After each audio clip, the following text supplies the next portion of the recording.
Welcome to my sacred place for shadow love. And this week, this is Divine Comedy, Purgatory part 26.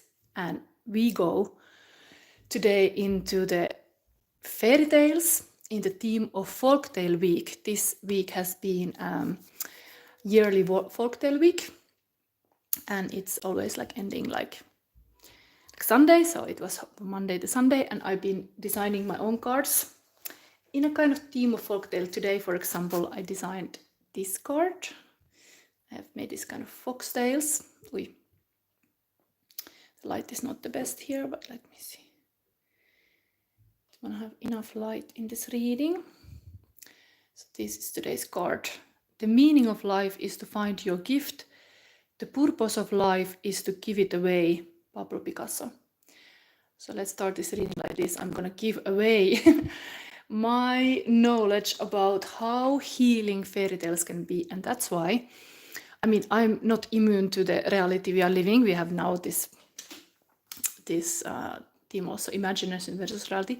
Reality is that it can be very ugly to find like P. Diddy drama and all that and stuff. I've been really much looking that kind of videos, and it influenced me so much that I realized that I can, as a tarot reader, I can bring you this kind of healing, devil-related fairy tales that can completely make you see clear the whole P. Diddy saga or other abusive, tyrannical relationship that you might end up.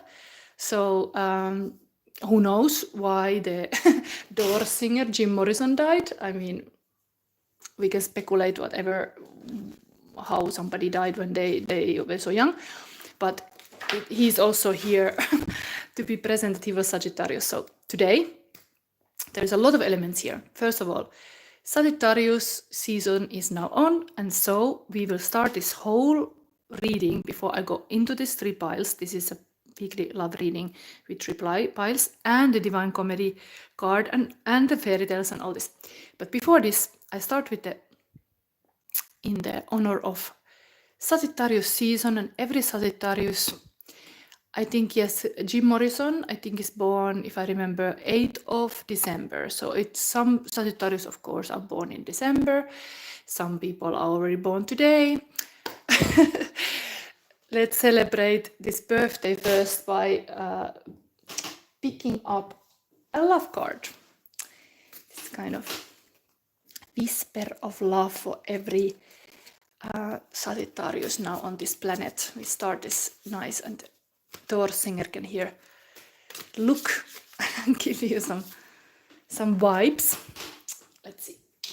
And to remind you, in this reading, I pull everything live. I have just this first card here, but everything else I pull live. So today, for Sagittarius, this is for your birthday season.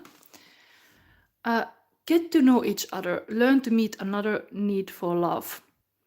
So there is getting together. It's important. It's important to really know the other person. And let's read what is the message here. This is now for every Sagittarius on this planet. What is the number here? It is 44. Oh, it's a very magical number. So I think it's a very angelic number, the 44. Anyway, so this is for you, Sagittarius. Message for today. Learn to meet another's need for love. The need to feel loved and appreciated can motivate how you act in a relationship. Taking time to understand each other will help love to grow. Recognize your differences and don't try to control every aspect of what is before you. Relationships are an influential energy in people's lives. You begin life in a relationship with your parents or caregivers. Very fitting to this kind of, almost like this is the mommy and the daddy. When you find someone who piques your interest, you may choose to get to know that person better. Expanding or bettering a connection may seem challenging. Everyone has positive and negative aspects to their personality. Work to take the good and bad in your stride as you get to know someone, as this will help strengthen a relationship. Don't gloss over the negatives or think you can change someone. Take time to talk and get to know each other and your individual quirks. A couple shares a special moment as they ride cocooned in a vessel adorned with seashells. They travel through the air. An island is seen far below them. Dolphins dance in the distance. The swan on the front of the vehicle symbolize union and love. Learning about someone else takes time, an open heart and trust. It is a journey for the taking. So this was now for Sagittarius Collective to start this whole Sagittarius season. And happy birthday now to every Sagittarius. And here we go. Let's put this away. This was just for that. And to remind you, this reading is a weekly love reading. And in the end of this reading, I will pick even somebody's psychic question. So you can be anybody. It is just important to make a kind of good question that is meaningful for me to pick. Like I will look these questions and I will pick something that would fit for today. And we have today about devil. We are talking about devil. So let's introduce this pile. Pile number 1 is throat chakra, lapis lazuli. We have here the fairy tale, the robber bridegroom. I will read all these fairy tales from the book. So here we have just see first. The title. This is then 3 of Cups. When relationship lives in the heart, true friends will never part. This is my own desired card. And then you get this Tarot of Oppositions. And this is the name, Tarot of Opposites or something. Then next one, pile number 2 is third eye chakra. Bluebeard is this devilish story here. And then you have Halloween deck and High Priestess card. See you on the other side. So this is this. If you, I'm advising you to use your intuition. This is the exercise, like a collective exercise of you following your intuition. Sometimes one pile calls you, sometimes all of them. It really, you have to follow your instinct. And then, and I make these readings like timeless, like you could go back in time to look some readings and you could just also use your intuition or based on these crystals. Sacral chakra, carnelian, the red shoes fairy tale, and then we have this foxy here with the fantastic Rachel tarot. This I always go live. People rarely succeed unless they have fun in what they are doing. Dale Carnegie. So this is the third option. So before I go into the reading, I start generally for everybody now. This is the Divine Comedy part of the reading. We will read now summary of the Canto, Purgatory Canto 26. And it's about human sexuality. Very much themed with these devilish things. It's about lust. The last terrace of Purgatory is the last terrace of Purgatory is the terrace of lust. Lust, we learned in hell, is sin of incontinence in its Aristotelian sense, meaning excess desire. The lesson here to learn is that desire in moderated form is not sinful. In Canto 26, there is 2 groups of lustful souls. Both are purging excess sexual desire. First is hermaphrodite desire. Second is sodomite desire. The souls walking within fire are puzzled by the fact that Dante is evidently still alive. Dante chats with 2 poets, Guido Guisinelli and Arno Daniel, or what is it, before they both retreat back into the cleansing fire of Purgatory. So they are like kind of in the fire, all the shit goes away.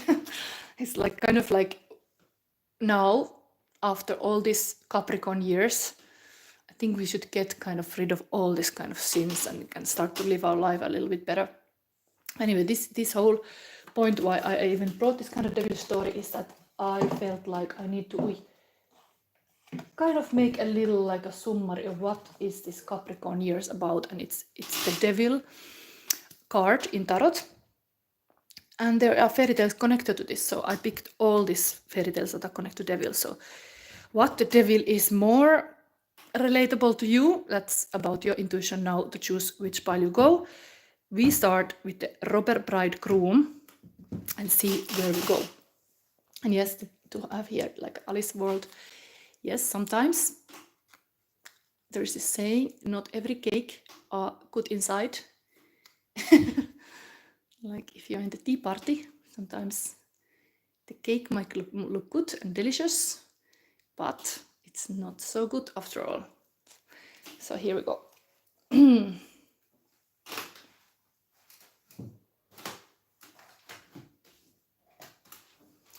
There's a lot of cards I will pick live. If you're new to my channel, it is the meaning here that I let your shadow meet your light so you can be whole again. So I talk about stuff. I'm not afraid to look into the dark. And these devil stories are, for sure, not easy at all. So it's gonna be long reading. I start with the reading of this fairy tale. It's really like take your coffee or tea or whatever, popcorns, and listen, because I'm gonna take now this woman who ran with the wolves. No, this is Grimm's fairy tales. Yeah, Grimm's fairy tales, and we start. I'm gonna just read a little summary, so if you can already know a little short version of it before we go into it.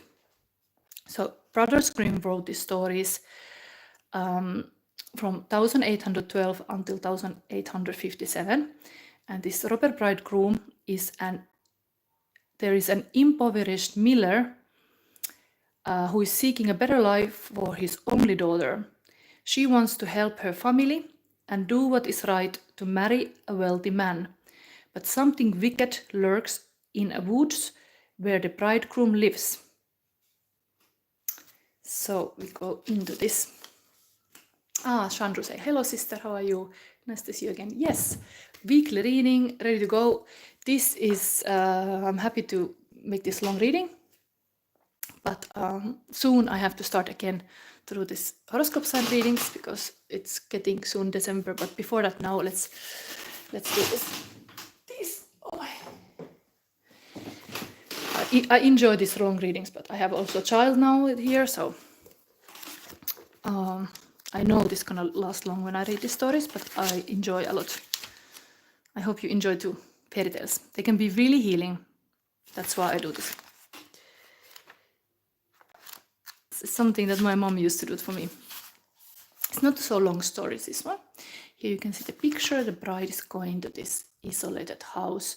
Anyway, I got inspiration of the P. Diddy drama because there is a lot of this kind of devilish elements going to the P. Diddy house. Let's see what's going on here. Yes, you are Sagittarius. Did you hear already? I gave you a little birthday message.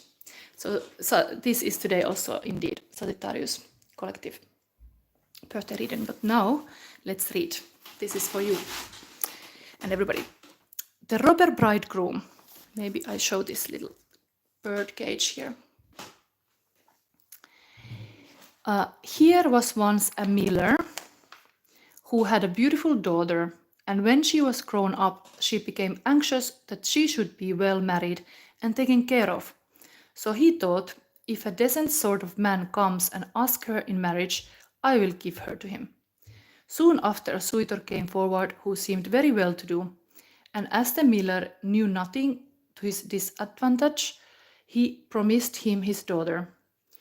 But the girl did not seem to love him as a bride should love her bridegroom. She had no confidence in him. As often as she saw him or thought about him, she felt a chill at her heart. One day he said to her, "You are to be my bride, and yet you have never been to see me." The girl answered, "I do not know know where your house is?" Then he said, "My house is long way in the wood." She began to make excuses and said she would not find the way to it, but the bridegroom said, "You must come and pay me a visit next Sunday. I have already invited company, and I will strew ashes on the path through the wood so that you will be sure to find it." When Sunday came and the girl set out on her way, she felt very uneasy without knowing exactly why, and she filled both pockets full of peas and lentils. There were ashes strewn on the path through the wood, but nevertheless, at each step she cast to the right and left a few peas on the ground. So she went on the whole day until she came to the middle of the wood, where it was the darkest, and there stood a lonely house, not pleasant in her eyes, for it was dismal and unhomelike. She walked in, but there was no one there, and the greatest stillness reigned. Suddenly she heard a voice cry, turn back, thou pretty bride, within this house thou must not bide, for here do evil things betide." The girl glanced round and perceived that the voice came from a bird who was hanging in a cage by the wall. And again it cried, turn back, thou pretty bride, within this house thou must not bide, for here do evil things betide." Then the pretty bride went on from one room into another through the whole house, but it was quite empty. Maybe I show again this picture. This was related to this entering to the house, and the bird is here in the cage. It's a little warning. Okay. Let's see what I show here. Maybe I just saw this bird all the time. Bird in the cage, in a golden cage. Then the pretty bride went on from one room into another through the whole house, but it was quite empty and no soul to be found in it. At last she reached the cellar, and there sat a very old woman nodding her head. "Can you tell me," said the bride, "if my bridegroom lives here?" "Oh, poor child," answered the old woman, "do you know what has happened to you? You are in a place of cutthroats. You thought you were a bride and soon to be married, but that will be your spouse. Look here, I have a great kettle of water to set on, and when once they have you in their power, they will cut you in pieces without mercy, cook you and eat you, for they are cannibals. Unless I have pity on you and save you, all is over with you." Then the old woman hid her behind a great cask where she could not be seen. "Be as still as a mouse," said she. "Do not move or go away, or else you are lost. At night, when the robbers are asleep, we will escape. I have been waiting a long time for an opportunity." No sooner was it settled than the wicked gang entered the house. They brought another young woman with them, dragging her along, and they were drunk and would not listen to her cries and groans. They gave her wine to drink, 3 glasses full, one of white wine, one of red, and one of yellow. And then they cut her in pieces. The poor bride, all the while shaking and trembling when she saw what a fate the robbers had intended for her. One of them noticed on the little finger of the victim a golden ring, and as he could not throw it off easily, he took an axe and chopped it off, but the finger jumped away and fell behind the cask on the bride's lap. The robber took up a light to look for it, but he could not find it. Then said one of the others, "Have you looked behind the great cask?" But the old woman cried, "Come to supper and leave off looking till tomorrow. The finger cannot run away." Then the robbers said the old woman was right, and they left off searching and sat down to eat, and the old woman dropped some sleeping stuff into the wine, so that before long they stretched themselves on the cellar floor, sleeping and snoring. When the bride heard that, she came from behind the cask and had to make her way among the sleepers, lying all about on the ground, and she felt very afraid lest she might waken any of them. But by good luck she passed through, and the old woman with her, and they opened the door. Yes, maybe I show this here. They opened the door. Where is it?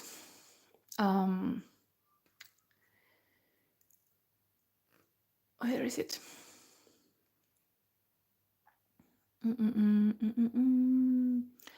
Made all haste to leave that house of murderers. The wind had carried away the ashes from the path, but the peas and lentils had budded and sprung up, and the moonshine upon them showed the way. And they went on through the night till the morning they reached the mill. Then the girl related to her father all that had happened to her. When the wedding day came, the friends and neighbors assembled, the miller having invited them, and the bridegroom also appeared.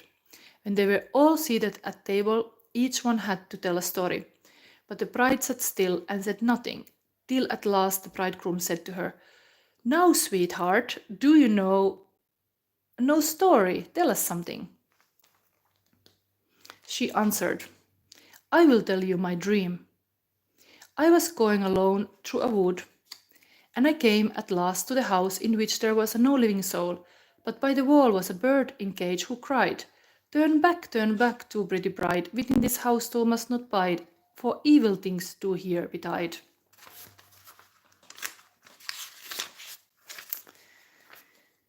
It's almost ended. It's long stories.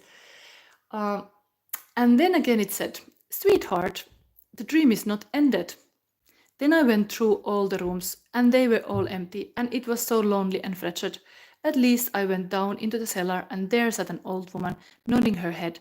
I asked her if my bridegroom lived in the house, and she answered, "Ah, poor child, you have come into the place of cutthroats. Your bridegroom does live here, but he will kill you and cut you in pieces, and then cook and eat you. Sweetheart, the dream is not ended." But the old woman hid me behind a great cask, and no sooner had she done so than the robbers came home, dragging with them a young woman, and they gave her the drink, wine, thrice white, red, and yellow. "Sweetheart, the dream is not yet ended." And then they killed her and cut her in pieces. "Sweetheart, my dream is not yet ended." And one of the robbers saw a gold ring on the finger of the young woman, and as it was difficult to get off, he took an axe and chopped off the finger. It jumped upwards and then fell behind the cask on my lap, and here it is, the finger with the ring. At these words she drew it forth and showed it to the company. The robber, who during the story had grown deadly white, sprang up and would have escaped, but the folk held him fast and delivered him up to justice. And he and his whole gang were, for the evil deeds, condemned and executed. So here we have a little P. Diddy. P. Diddy in the Grimms. Let's go. What's going on? If you have selected this pile, there is maybe some wisdom about being trapped in the golden cage. And in fairy tales, always, everything in the fairy tale is in the psyche of the person. Like, this is psychological. So if you look into the fairy tale, everything is human psyche. Everything in it. Like one person's world is in it. So it is actually, you can think about this fairy tale and learn from it. Like, maybe you are like killing some part of yourself. Like, you are not letting yourself live in a way that these killers come. Like, this is really like a story like that. Like, devil is usually codependency. Devil is usually actually even shadow work needed to deal those things that was talked out in this purgatory. Is like, if you have excess something, like they were drinking, partying here, there's all these excess lustful behaviors that are hurtful for the person. So now this is your fairy tale, so you could think about it, what you could learn from it. But it really sounded like white party at P. Diddy house. Anyway, let's see. Throat chakra is always to express. The healing archetype is communicator, and the negative archetype hiding in this chakra is silent child. So again, like, she was able to tell this story, even she tell this a dream, it's a true story, but she was opening her mouth about it. The healing can happen when you actually can tell your truth. You're not like bringing it to your grave, let's say, like like you are suffering in silence, and then only when you are like dead or something, people find out what happened, like this Jim Morrison case.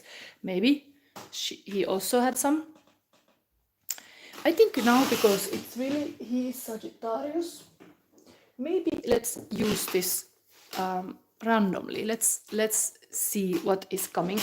Let's take, just sake of, I just think that let's have one page open. What is it? These are like Italian and English. This song is 5 to 1.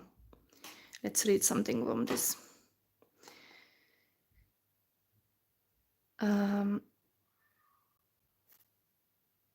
There is a beautiful lyrics, but what would I take from here? Your ballroom days are over, baby. Night is drawing near.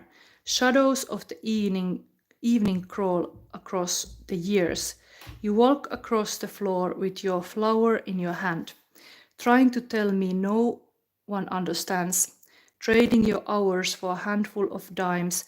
Gonna make it, baby. In our prime, get together one more time. Well, come on, honey. Get along home and wait for me, baby. I'll be home in just a little while. You see, I gotta go out in this car with these people and get fucked up.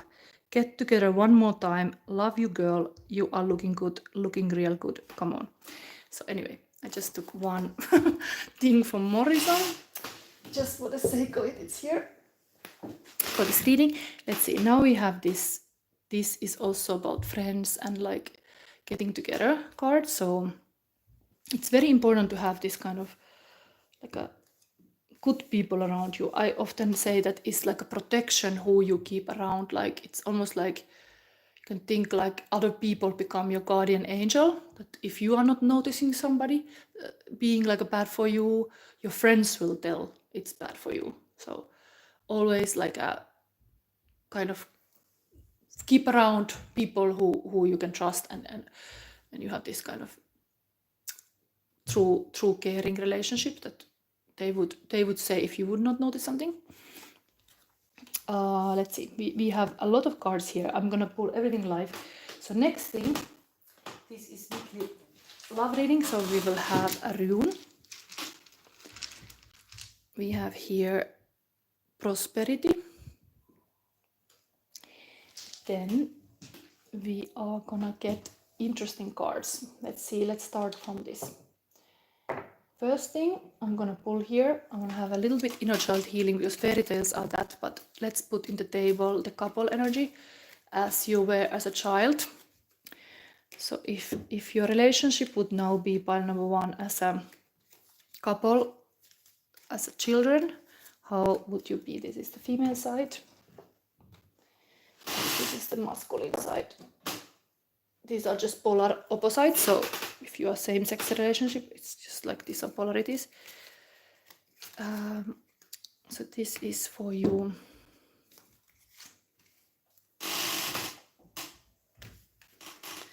So we have here like an ice skater. Very nice season, like it's really attuned to this season.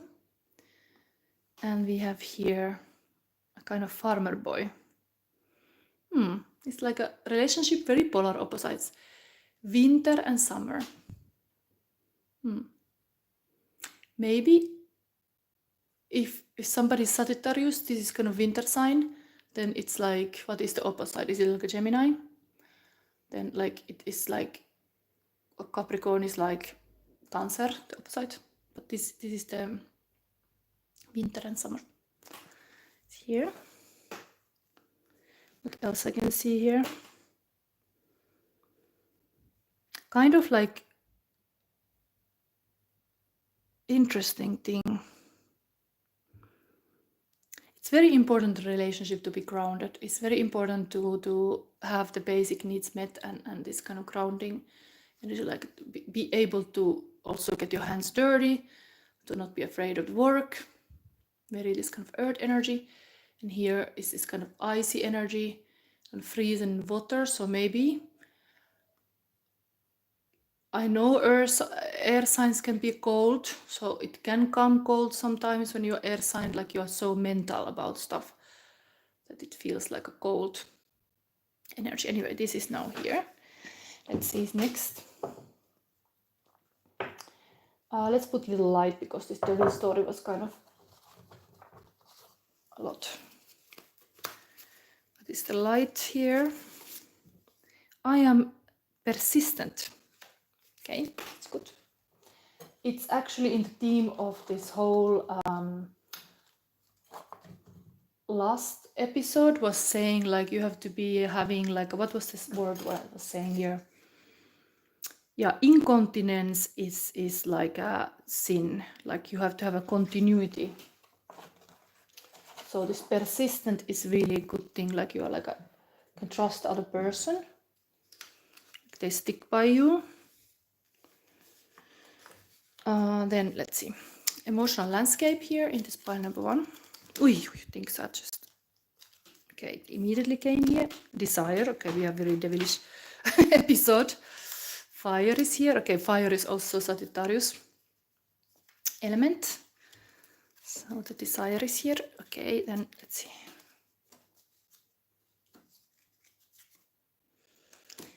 I usually keep the emotional landscape here up. Let's put it here. Desire. We have here, you are a gift from a god. Then we have here genuine, cozy room. There's also again passionate. All this desire and passionate want to come here. And one more. Home.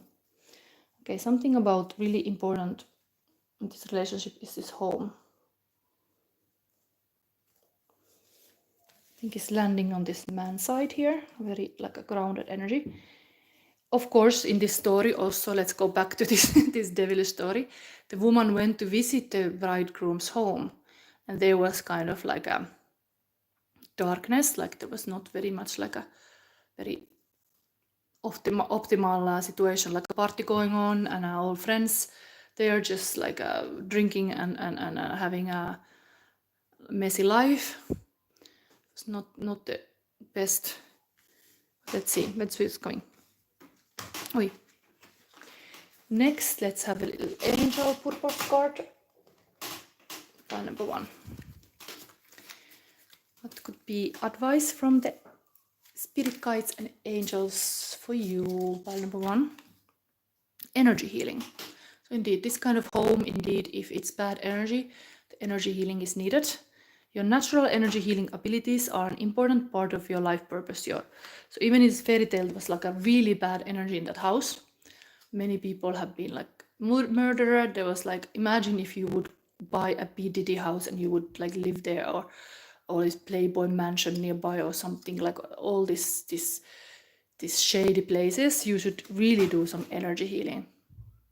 It's always a good thing if you have a new house, you do like a little energy healing, but this is here as advice. Heal the energy. Then let's see.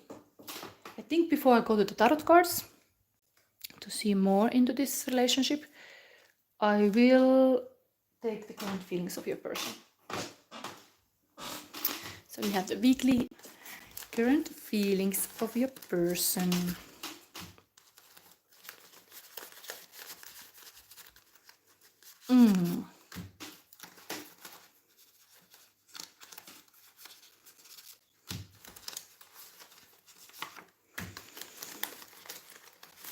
So much stuff here.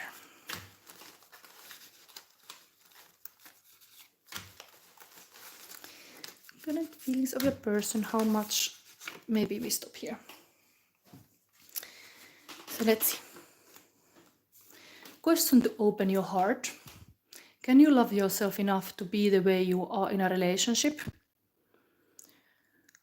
Insight into your capacity to love and be loved, to understand better. Yes, like you just be the way you are in the relationship, not like a sugar-coated, try to fake it. Just be as you are. Can you do that? That's like having the heart. involved, not like a hide things,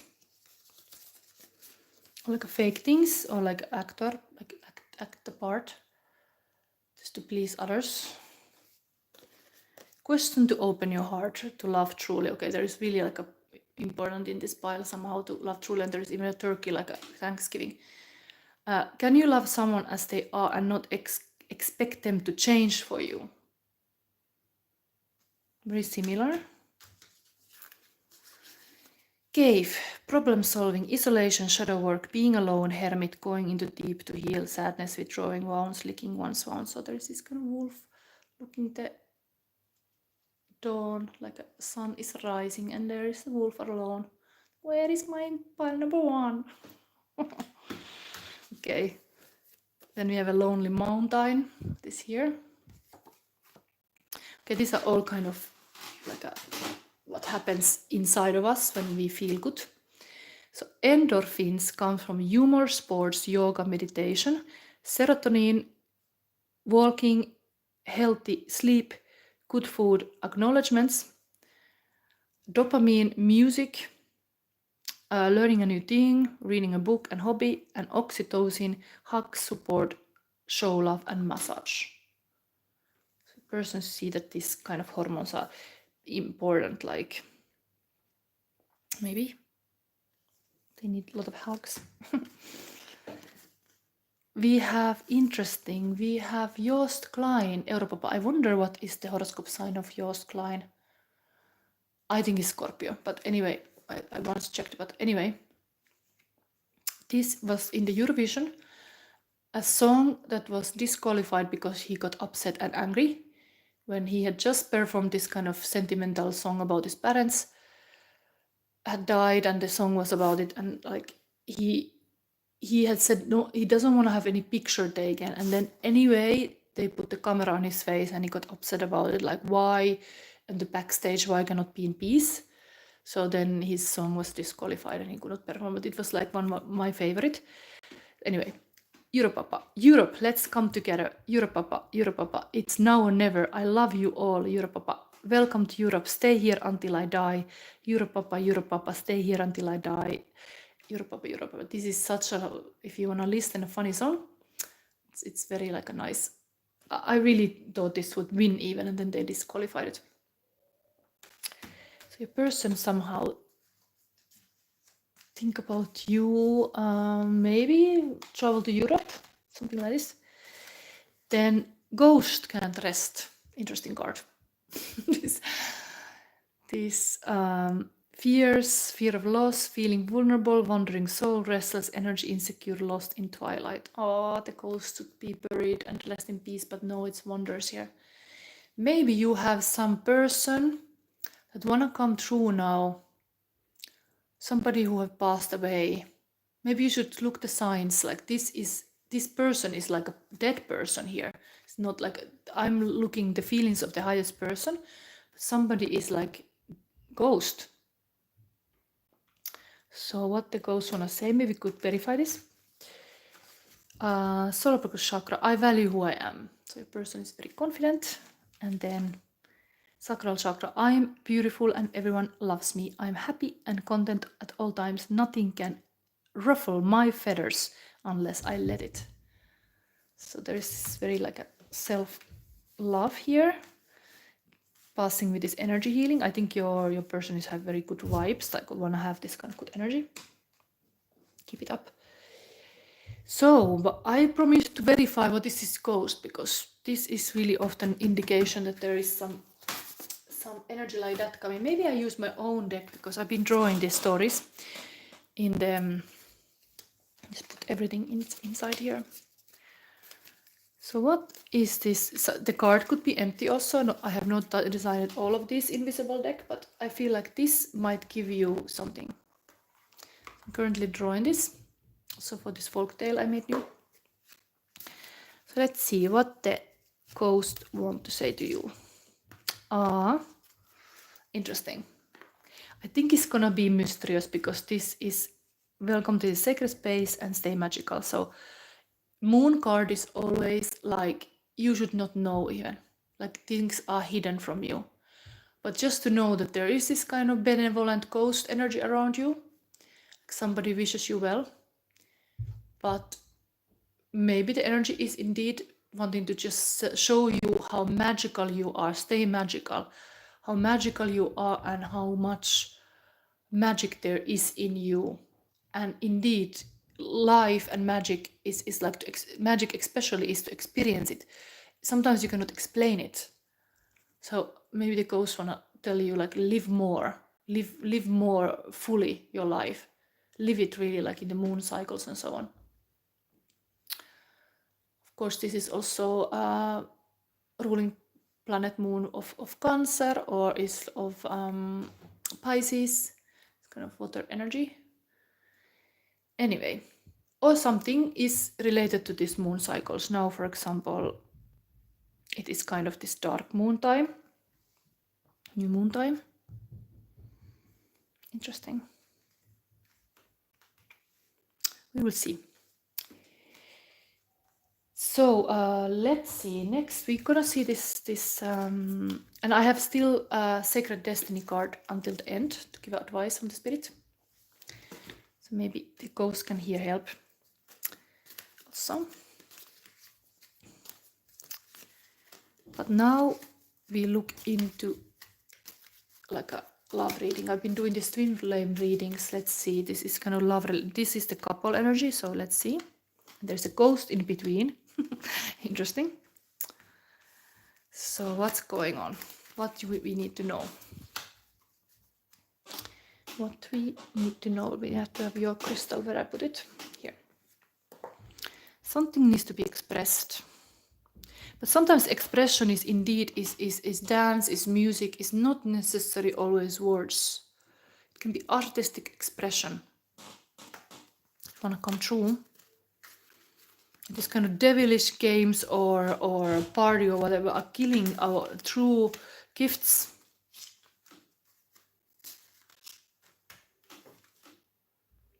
Eight of Swords. So there is some kind of, but this is a positive side of it. And Three of Pentacles. Three energy again. Maybe I should put this three on the table that we originally had. Because the thing is, like, this Three of Pentacle card will be in the third pile. The first card. So it might be something meaningful for you to see that pile number 3. But let's put this back here. This was your original. And there are a few cards where I have the shadow sister character. So it can be really some shadow aspect to yourself. You should see, look into. That could be the message too. Understanding it in your body. Body is your shadow. Body holds the shadow. It's kind of like we are, our body shows our shadow, yes. So it's like in both, it's showing here. But these cards now are here. Eight of Swords is usually like you are a victim of some bad patterns of idea, but this has liberated, this has got away from this kind of prison room. So this kind of freedom is happening here, but we're going to read this. And then we have this positive Three of Pentacles kind of working on a project and being very focused and very like dedicated and committed. So it lands on this man's side. It was already very like a looking like a grounded person, like a Pentacle energy as well. So it's a hardworking person, and this is like a, also I already said this is like an air sign. So there is happening some kind of liberation from bad beliefs here. Let's see advice on this. It can take time sometimes to process. If you have bad beliefs since child, it can be like you are like indeed like there will be all these deep feelings underneath the water, and the lake is frozen, and you are just skating over like a kind of like a superficially about stuff, because you are not going deeper. Just showing off your spirits and stuff. This female here. So Eight of Swords positive. Pile number 1. The moment calls for you to remove yourself from the bad situation in which you are caught. Do not rely on help from others. No one else can loosen the ties with the past that limit you. It is time to make your escape. Breaking of friendships and other relationships is likely. Do not suffer them, just let them go. So this friendship card was also on this side. There is something, maybe the ghost really wanted to also to make this message clearly. You really have to like focus on your own healing and own like staying magical. Like that you have to draw the energy back to you. The story of the robber bridegroom was also about story about escaping a bad situation. Like escaping this golden cage to be free. So there's something here escaping again. Here we have then this Three of Pentacles.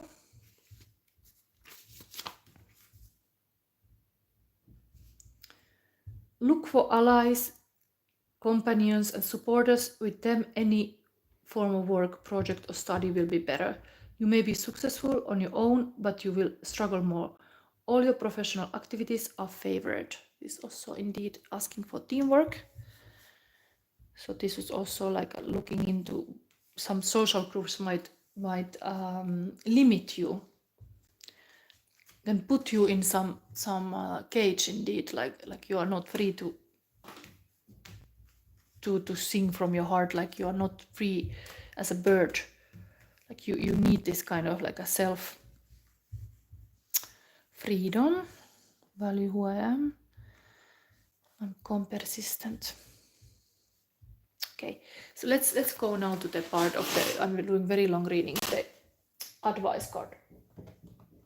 We have here Sacred Destiny advice by number 1. What do you need to know? Okay, one card was left here. Ah, still. Okay, I'm gonna use this bigger stone now. So I'm using crystals to amplify the energies, so bigger the better. But I cannot be here with like bigger rock than this. But anyway. By number 1, advice from the spirit. Ui, this.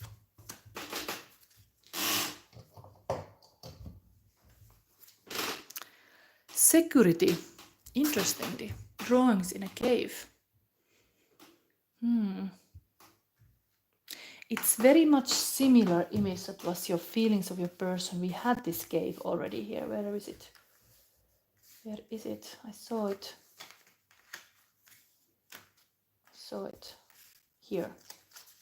Isolation. Shadow work. There's also, immediately I think about this PLUTO's cave.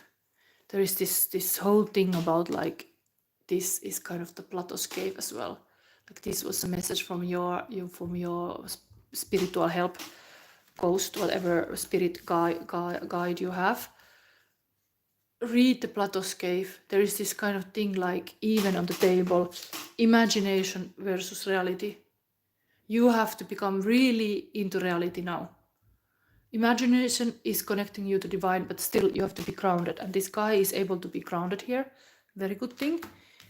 She has a little bit more like a living in the head, but also kind of this looks very like meditation is needed. But this, what is real and what is not, you have to really address this. This is kind of devil reading, so look longer. If it hurts, I mean, it's painful to do shadow work. I would say like ask for professional help or something if it's hard alone. That's why I do this reading, because it's very hard to do alone. It can be very painful to look your shadows and this kind of shadow side of people alone. Even to find somebody is a murderous person, then it's getting very dangerous even. But point is like there is this clear advice to do the shadow work. There is that, really. Let's read what is this.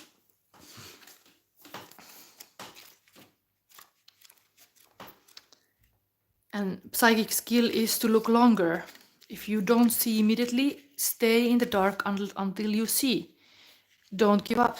Like you are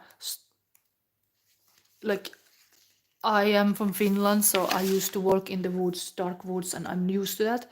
So it's a good actually thing that since my childhood I've been working in the dark forest and so on. So I'm used to this kind of stuff, but you might be really afraid of certain things, and it stops you to see it clear. Anyway, security. This is advice for you now. Point number 1. Firelit cave. In ancient times, our forebears took refuge in caves. It was there that they could seek shelter from the weather and be protected from predators and enemies. The cave offered a safe place to prepare food, sleep, heal, and build community. Caves were also the place where sacred spiritual ceremonies occurred, evidenced by cave drawings and altars that had been built along the ledges. Symbolically, caves often represented a secret pathway to the underworld, the divine warmth of Mother Earth and the Sacred Heart. Also, caves can be energy portals for shamans or other spiritual explorers. You are safe and protected. No matter what is occurring in your life, you are in safe hands. Those in the realm of spirit are watching over you.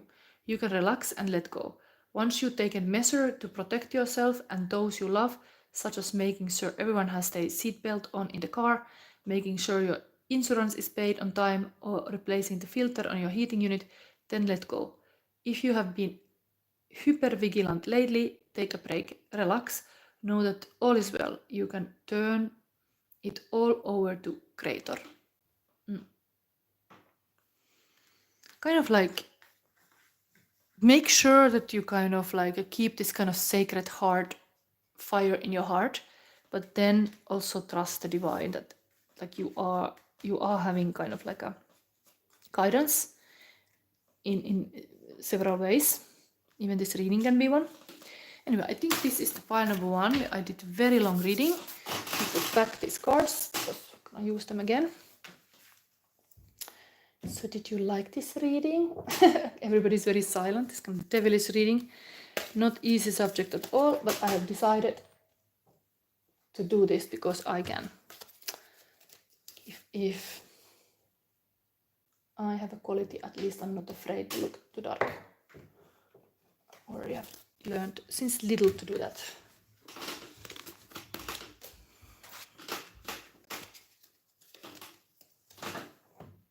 But it can still be painful. And sometimes if it's too much, then stop. Don't do something that is too much. The message of this whole reading is also don't go to excess. Like I think shadow work can also be something that you can do too much and then it's like too much. So let's go by number 2. We are getting ready. Next devilish story. Who has picked pile number 2 and the third eye chakra crystal? Oi.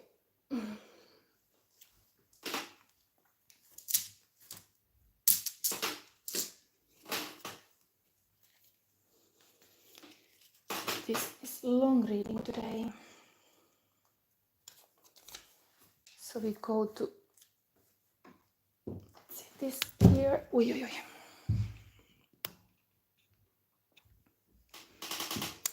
Is some other deck needing this? Anyway, let's keep it here.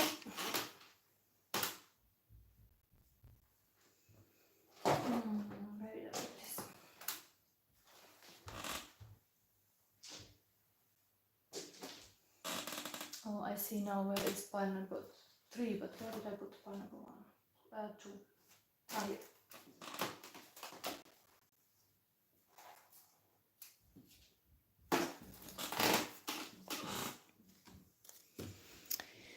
So we are getting very interesting reading. This is a big story. Bluebeard. Pile number 2. We start with this devilish story.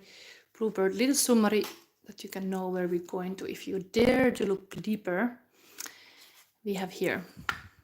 This is from Saul Perrat, French author, 1697 is made this story. This is a story of a wealthy man in the habit of murdering his wives and attempts of the present one to avoid the fate of her predecessors. And this story is about the natural predator of the psyche. These many horror movies have this kind of story on the base. So we are going into this P. Diddy house again. Kind of. Okay. Then we have also here, see you on the other side. Very high priestess energy is able to look behind the veil. Like not be afraid to look a little bit somewhere where you're not supposed to look. But sometimes, indeed, not everybody can handle it. Sometimes you have to be initiated to handle like that. So the process is how you can handle things better. Anyway, let's see. We have here, this story comes from the woman who ran with the wolves. I can totally recommend this book. There's like a lot of psychological analysis about the stories. You're just reading the story. So, these all are devil-related stories, so you're not gonna get easy one today. Every single file you're listening are devil-related. So, but my motivation is here that when you can educate yourself, you don't fall as a victim of these stories or these mindsets. So let's start with the Bluebeard. Pile number 2. There is a hank of bird which is kept at the convent of the white nuns in the mountains. How it came to the convent no one knows. Some say it was the nuns who buried what was left of his body, for no one else would touch it. Why the nuns would keep such a relic is unknown, but is true. My friend's friend has seen it with her own eyes. She says the bird is blue, indigo colored to be exact. It is as blue as the dark eyes in the lake, as blue as the shadow of a failed magician. A giant man with an eye for a woman, a man known by the name of Bluebeard. It was said he courted 3 sisters at the same time, but they were frightened of his beard with his blue odd cast, and so they hid when he called. In an effort to convince them of his geniality, he invited them on an outing in the forest. He arrived leading horses arrayed in bells and crimson ribbons. He set the sisters and their mother upon the horses, and off they cantered into the forest. There they had a most wonderful day riding, and their dogs ran beside and ahead. Later they stopped beneath a giant tree, and Bluebeard regaled them with stories and fed them dainty treats. The sisters began to think, well, perhaps this man Bluebeard is not so bad after all. They returned home, all a chatter about how interesting the day had been, and did they not have a good time. Yet the 2 older sisters' suspicion and fears returned, and they vowed not to see Bluebeard again. But the youngest sister thought if a man could be that charming, then perhaps he was not so bad. The more she talked to herself, the less awful she seemed, and also the less blue his beard. So when Bluebeard asked for her hand in marriage, she accepted. She had given his proposal great thought and felt she was marry a very elegant man. Marry they did, and after rode off to his castle in the woods. One day he came to her and said, I must go away for a time. Invite your family here if you like. You may ride in the wood, charge the cooks to set a feast. You may do anything you like, anything your heart desires. In fact, here is my ring of keys. You may open any and every door to the storerooms, the money rooms, any door in castle, but this little key, the one with the scrollwork on top, do not use. So this bride here with the key. Of course, she's using it. It's like you say somebody something, don't do it, and then they do it, of course. His bride replied, yes, I will do as you ask, It all sounds very fine. So go, my dear husband, and do not have a worry and come back soon. And so off he rode, and she stayed. Her sisters came to visit, and they were, as all souls are, very curious about what the master had said was to be done while he was away. The young wife gaily told them.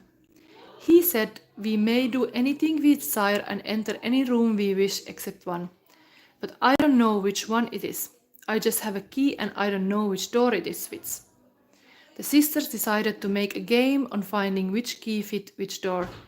The castle was 3 stories high, with 100 doors in each wing. And as there were many keys on the ring, they crept from door to door, having an immensely good time throwing open each door.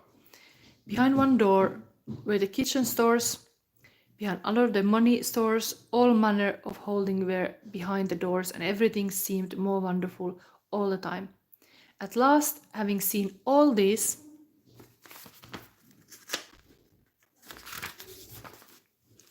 marvels, they came finally to the cellar, and at the end of the corridor a blank wall.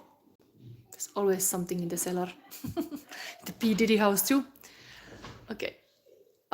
They puzzled over the last key, the one with the little scroll work on the top. Maybe this key doesn't fit anything at all. As they said this, they heard an odd sound. Rrrr. They peeked around the corner, and lo and behold, there was a small door just closing. When they tried to open it again, it was firmly locked. One cried, Sister, sister, bring your key. Surely this is the door for the mysterious little key. It's already like a ghost opening the door here. Without a thought, one of the sisters put the key in the door and turned it. The lock scolded and the door swung open, but it was so dark inside they could not see. Ooh. Sister, sister, bring a candle. So a candle was lit and held into the room, and all 3 women screamed at once, for in the room was a mire of blood, and the blackened bones of corpses were flung about, and skulls were stacked in corners like pyramids of apples. They slammed the door shut, shook the key out of the lock, and leaned against one another, gasping, breaths heaving, My God, my God! The wife looked down at the key and saw it was stained with blood. Horrified, she used the skirt of her gown to wipe it clean, but the blood prevailed. Oh no, she cried. Each sister took the tiny key in her hands and tried to make it as it was once, but the blood remained. The wife hid the tiny key in her pocket and ran to the cook's kitchen. When she arrived, her white dress was stained red from pocket to hem, for the key was slowly weeping drops of dark red blood. She ordered the cook, Quick, give me some horsehair. She scoured the key, but it would not stop bleeding. Drop after drop of pure red blood issued from the tiny key. She took the key outdoors, and from the oven she pressed ashes onto it and scrubbed some more. She held it to the heat to sear it. She laid cobweb over it to staunch the flow, but nothing could make the weeping blood subside. Oh, what I'm to do, she cried. I know I will put the little key away. I'll put it in the wardrobe. I'll close the door. This is a bad dream. All will be right. And this she did too. Her husband came home the very next morning, and he strode into the castle calling for his wife. Well, how was it while I was away? It was very fine, sir. And how are my storerooms? He rumbled. Very fine, sir. Ah, yes, the Bluebeard is back. Let's see it. How are my money rooms? He growled. The money rooms are very fine also, sir. So everything is good, wife? Yes, everything is good. Well, he whispered, then you be best return my keys. Within a glance, he saw a key was missing. Where is the small key? I lost it. Yes, I lost it. I was out riding and the key ring fell down and I must have lost it key. What have you done with it, woman? I don't remember. Don't lie to me. Tell me what you did with that key. He put his hand to her face as if to caress her cheek, but instead seized her hair. "You infidel," he snarled, and threw her to the floor. "You've been into the room, haven't you?" He threw open her wardrobe, and the little key on the top shelf had blood red down all the beautiful silks of her gowns hanging there. "Now it's your turn, my lady," he screamed, and dragged her down the hall and into the cellar till they were before the terrible door. Bluebeard merrily looked at the door with his fiery eyes, and the door opened for him. There lay the skeletons of all his previous wives. "And now," he roared, but she caught hold of the door frame and would not let go. She pleaded for her life. "Please, please, allow me to compose myself and prepare for my death. Give me but a quarter hour before you take my life so I can make my peace with God." "All right," he snarled. "You have but a quarter of an hour, but be ready." The wife raced up the stairs to her chamber and posted her sisters on castle ramparts. She knelt to pray, but instead called out of her sisters. "Sister, sister, do you see our brothers coming? We see nothing on the open plains." Every few moments she cried up to the ramparts. "Sister, sister, do you see our brothers coming? We see a whirlwind, perhaps a dust devil in the distance." Meanwhile, Bluebeard rode for his wife to come to the cellar so he could behead her.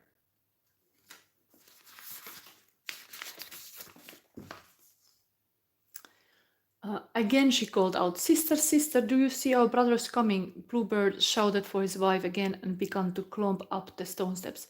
Her sisters cried out, "Yes, we see them. Our brothers are here and they have just entered the castle." It's like FBI is coming. Bluebeard strode down the hall towards his wife's chamber. "I'm coming to get you," he bellowed. His footfalls were dense. The rocks in the hallway came loose. The sand from the mortar poured onto the floor. As Bluebeard lumbered into her chamber with his hands outstretched to seize her, her brothers on horseback galloped down the castle hallway and charged into her room as well. There they rode Bluebeard out onto the parapet. There and then, with swords they advanced upon him, striking and slashing, cutting and beating Bluebeard down to the ground, killing him at the last and leaving for the buzzards his blood and gristle. Okay, this is very bad end. But anyway, here we have this devil story number 2.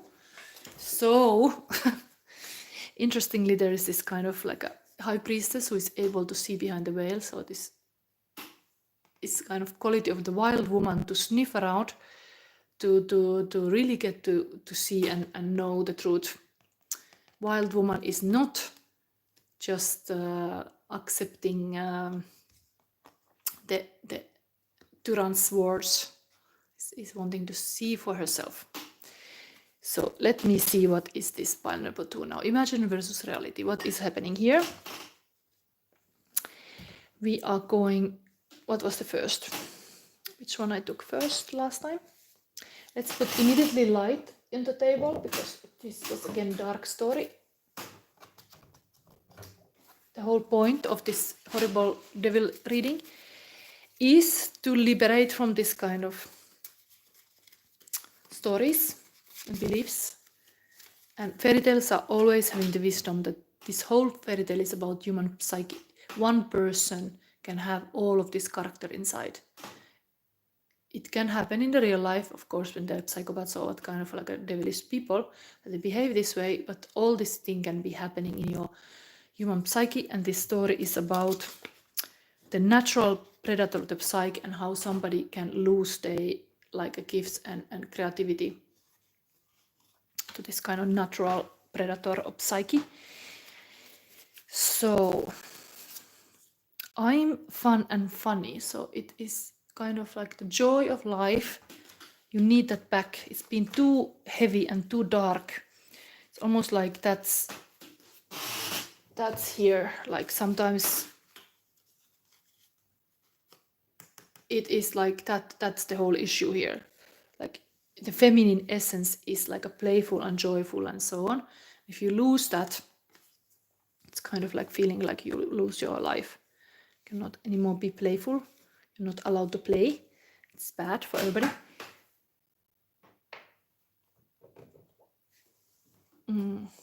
Feminine is naturally like intuitive. That's like a good thing in the nature also. Like the wolf mother is teaching the cubs like good parents are always telling this kind of stories of predators. That's what I want to be in this community too. Good parent to see like what is healthy and what is not.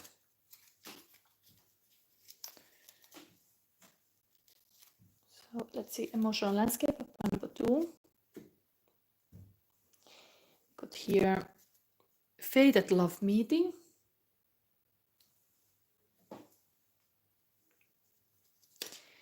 Reaching out to you. Country.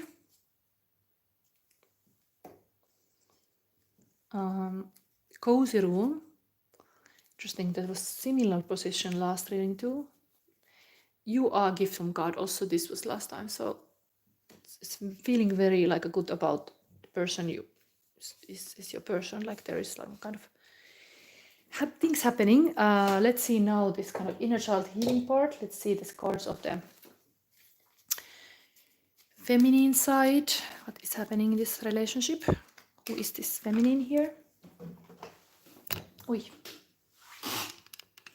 You could write in the comments what kind of fairy tales you were reading when you were a child. Did your mom ever read you Grimm stories or this kind of bad stories to educate you?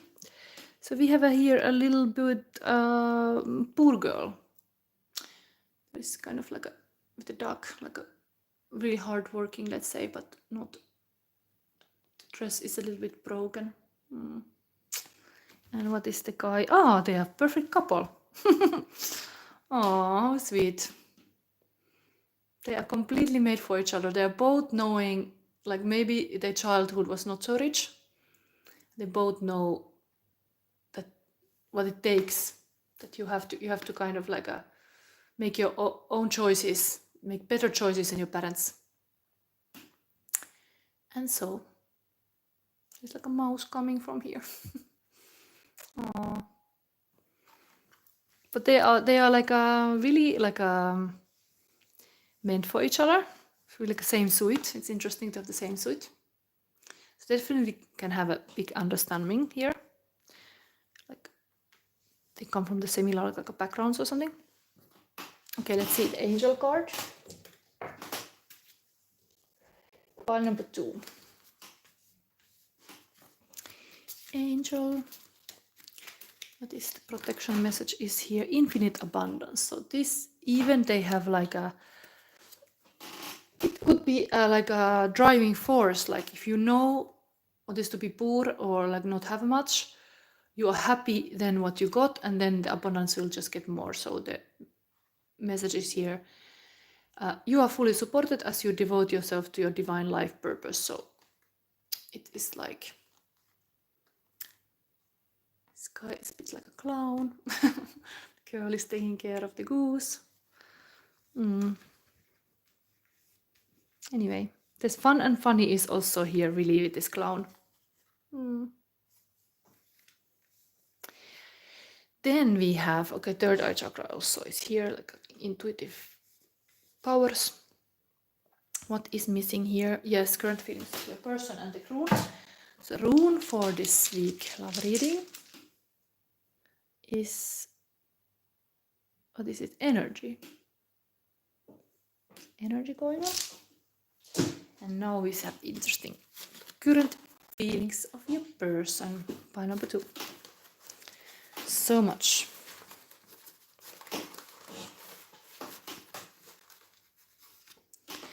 Current feelings of your person by number 2.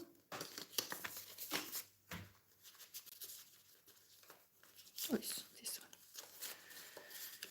one. I have to mix this stuff.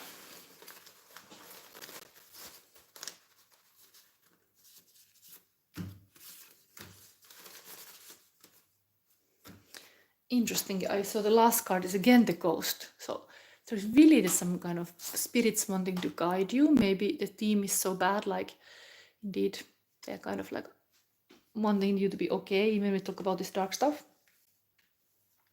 Ghost can't rest, fear of loss, feeling vulnerable, wandering soul, restless energy, insecure, lost in twilight.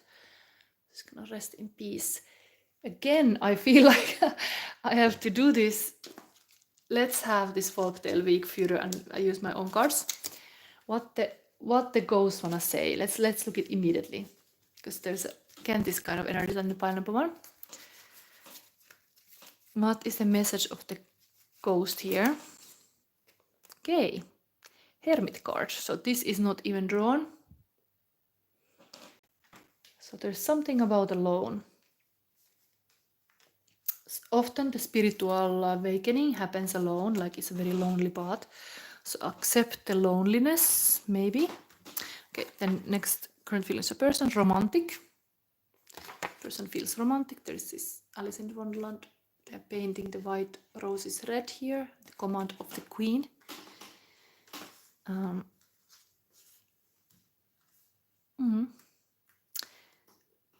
Okay, there is a Finnish Eurovision song from Finland, Cha Cha Cha, from 2023.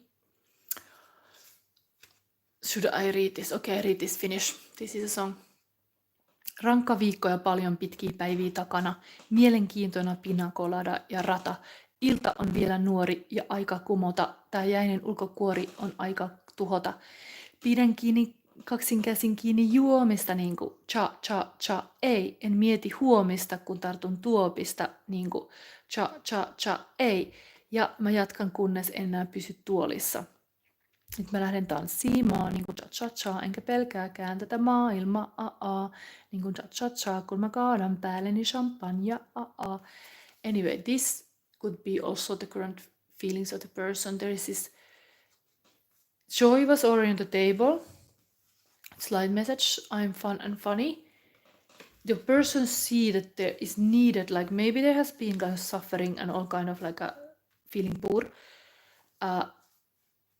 Sadness and joy. This axis is here, like you are like able to balance these feelings together. There is something about that. This is of course my own shadow sister card, sun card, happiest card of tarot. So I also see that when this kind of like light and dark are like I always say in my readings, kind of like I let your shadow meet your light so you can be whole again. So this is kind of here. So person feel like they can be more whole again when they can kind of like meet you in the middle. Somehow like there is this meeting of these feelings. They come one and can be more balanced. This is creativity aspect of this joy also here. Okay. Lot of light. I think there is a lot of beautiful things about this relationship. Bring a lot of light. Divine timing, trusting divine present moments, perfect, feeling impotent, patience as virtue. So there's this. Sweetheart, I love you, Bambi, dear. So this is kind of seeing kind of this a bit like a Bambi had also like a bad start, like losing the mother. And then there is this kind of hero story here with the Bambi. Then dream healing, ancient Greeks, dreaming seen as spiritual practice, a connection to the divine. And then I've written here like Erebus is like king of darkness, could be king of cups, Nyx is goddess of night, queen of cups.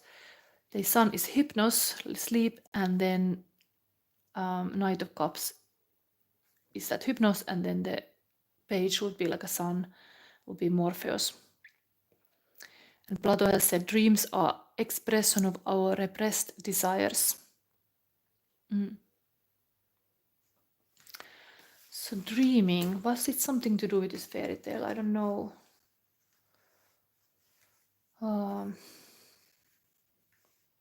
No, I don't see it yet. Gift from God. Okay, let's see. Now we go to these tarot cards. I think I have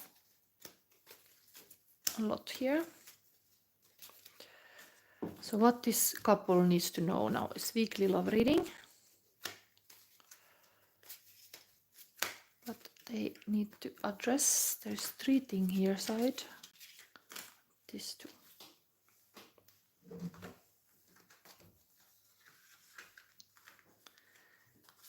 Okay.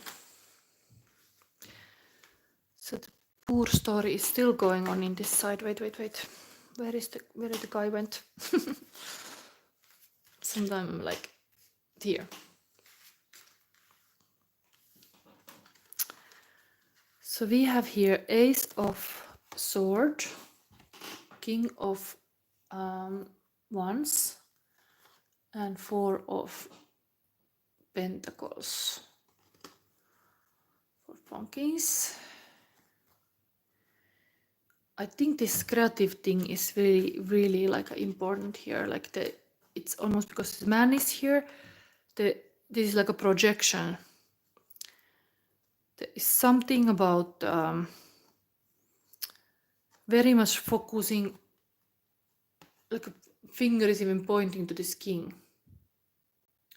There is like almost like the king is like in the focus of this female here. They really like focus on this king. This is like a fire sign, Sagittarius, Aries, or like what is the, my head goes, Leo, fire sign king, but it's also like art director, like artistic person. It could be even the person is like focusing now. This is important to self-actualize, to be really like a creative in your purpose.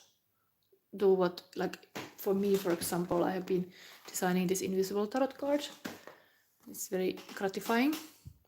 But this Ace of Sword is really like there is like a big ideas, a big new beginning with ideas. It's pointing to this king, like there is like and this is sitting on your wealth. So this is actually a card I draw today. I have to show that because it's kind of fitting to this.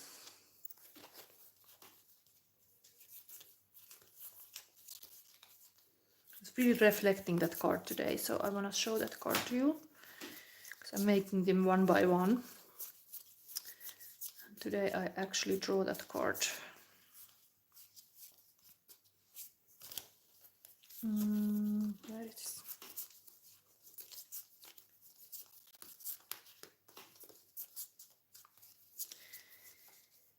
Okay, so not always easy to find this cards when I'm looking at this.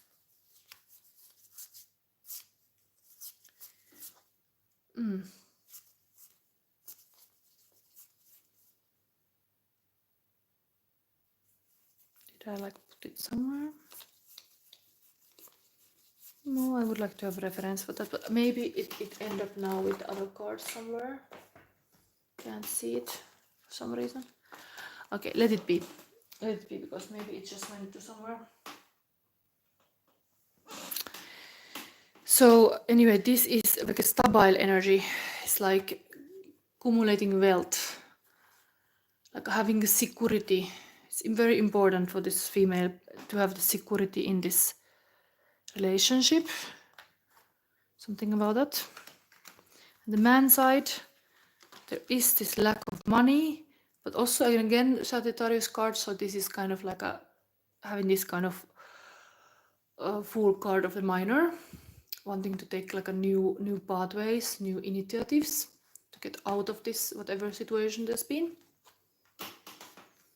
I think the abundance is what is in the mind of this couple also is important. But this both are having the same energy in all ways. Is like the same inner child healing, same Sagittarius energy also. But the female is kind of mastering this kind of artistic spirit. So they are totally in their purpose. So it's interesting. Maybe there is this kind of exchange of these two energies, because there is this sadness in this sense. 5 left in the cold is this feeling of not having enough, but then still this abundance card is here. So there's something about that now. Maybe there is some kind of meeting needed because faded love meeting. What else? And maybe I have to verify. This is so complicated cards for me to understand. Let's see. It would be the nature of this. Maybe just because there was this faded love meeting, let's verify this love card. Let's see what kind of love is happening here. It is act as if your partner is here. Whether you have someone in your life or not, act as if they are with you, so you will always consider them. So that is here. Maybe it's wanting to direct my attention to this fairy tale that we were using most of the time in this reading to read this fairy tale. The bluebird went away from his home and the bride was left alone, and he gave us clear like rules what the bride should do and not do, and then she behaved differently when the partner was not around. So it should be like always, like you should think about the partner like would be there. If you're together, you should keep those things in mind about your person. It's like a form of respect that you are like they are there. If you are together, like you have that commitment to them, even if they are not in your presence. So let me read this whole thing. I'm gonna give this advice now. This beautiful, lovely reading to have this. Number 37. Act as if your partner is here.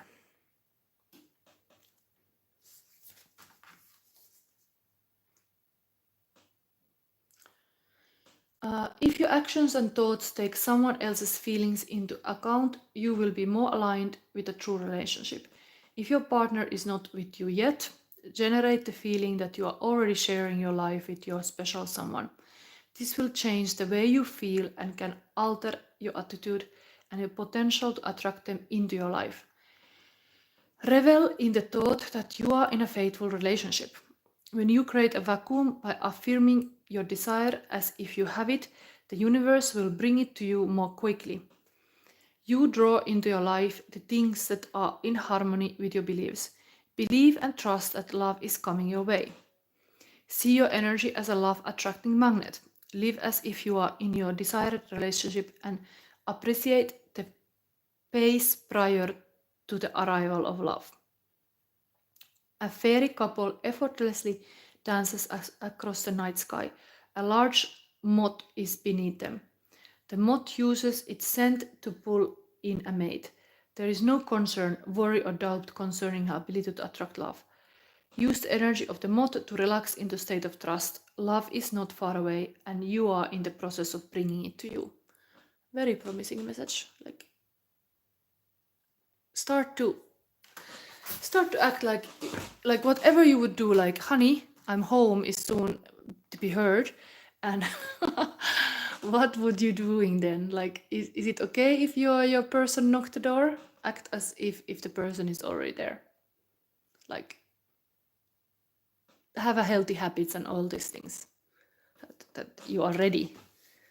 When this union happens, they are already having the same energy, telling me, of course, that they are ready to be together. They have the same energy even here. Interesting. I think the guy is making the move because it's like going to this spot while here is just sitting on the throne. But anyway, this is your reading. Take what resonates. We will still have the last and final card. Oh my god, this is so long reading. I have to. Do I still have? No, I don't have any drink here. But I knew that I want to do this fairy tale readings, so I will. Advice is this flow. Wow, I love this. Beautiful message. Flow, flow, flow. Ah, now I see. The card has ended. This is a card I want to show you. This was the card here that I drew today. The message in my own card is: the meaning of life is to find your gift. The purpose of life is to give it away. Like, really don't be afraid to share even that love that you feel the other person. It's like not hiding away. It's showtime. Anyway, this is the advice for the couple flow.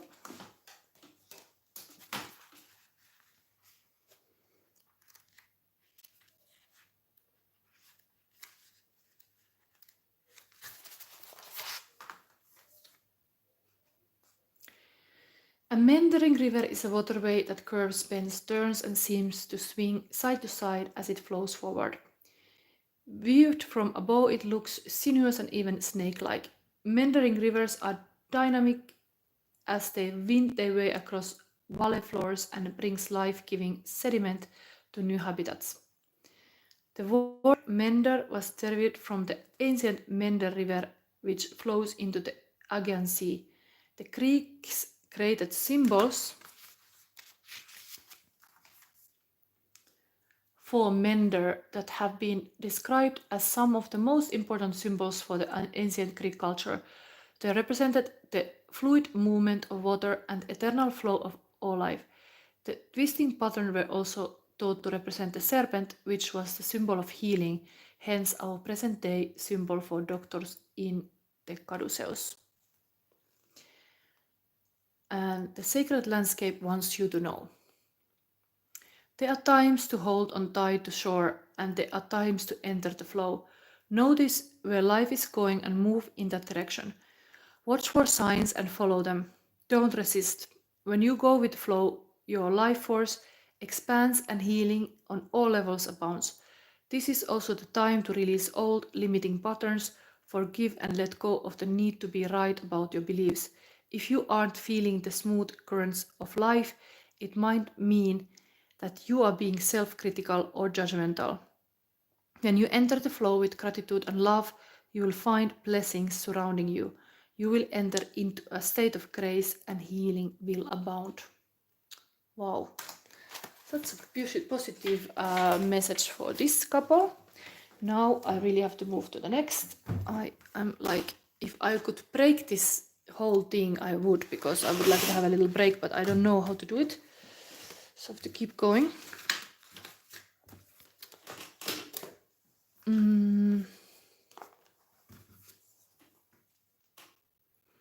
Getting really tired because sometimes it is a little bit a lot energy I'm drawing into this table, so I feel I'm kind of focused all the time. One could say I'm keeping my third eye open all the time, so yeah, I'm getting like a little headache now. Not the best, but let's go. Let's have a last devil story, so we can purge this devil out of our life and have a new chapter and new journey and get done with that Capricorn years that started 2008. Ui. So here we have, I have to put everything ready, for everything has to start from the beginning, and I think to make this all reading, ui. Oh my god.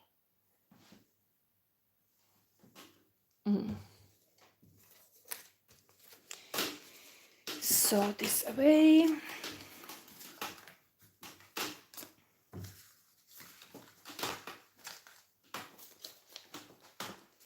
This is active divination. Any kind of magical things, you have to experience it. It's the wisdom of magic. You have to live it. There's no other way than to go through. So do you dare to face this devil who has picked the pile number 3? The red shoes. And let's play a little music to start this dance. with the devil.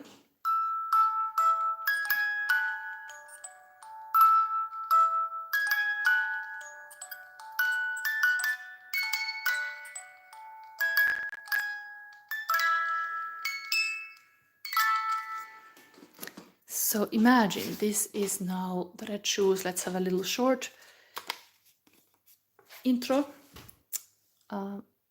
So this is a story from Hans Christian Andersen from 1845. Red Shoes, it is a moralistic tale about a young girl who grows up poor and is seduced by the beauty of a pair of red shoes. The red shoes has a strong moral warning to avoid sin like vanity and pride. So this story is quite long, but let me see.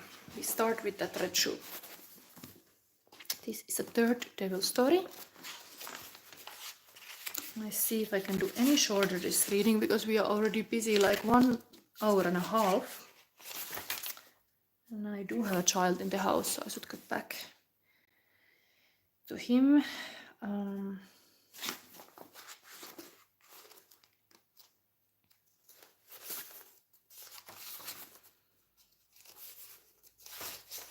It's pretty long, but I will read this. This is a story time. We are going to look, and let me show, this is your card also of the pile, 3 of Pentacles.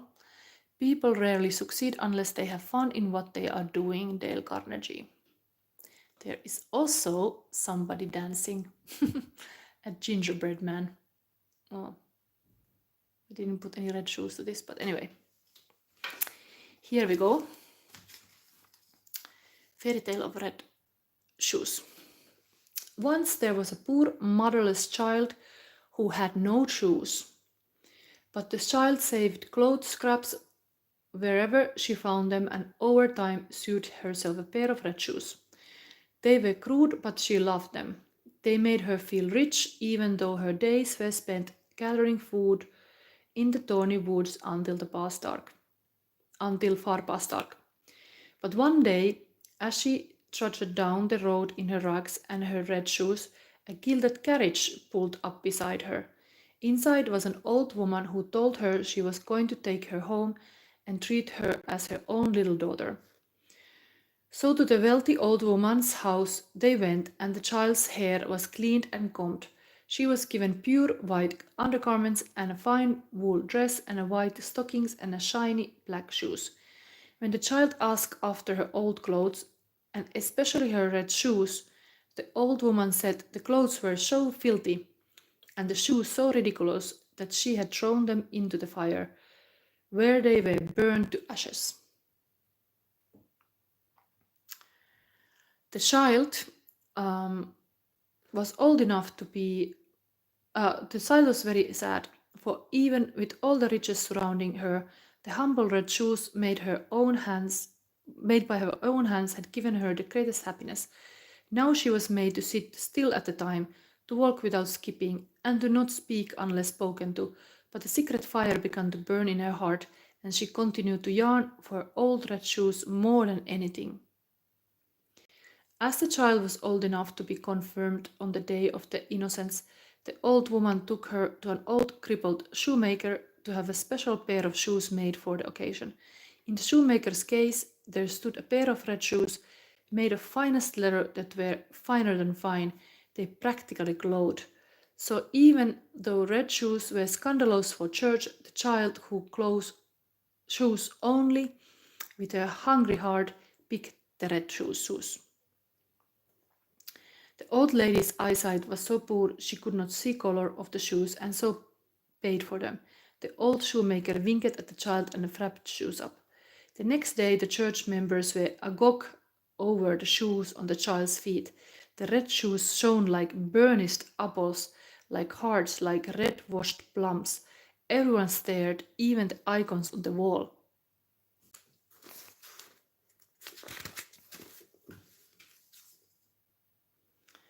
Even the statues stared disapprovingly at her shoes in the church.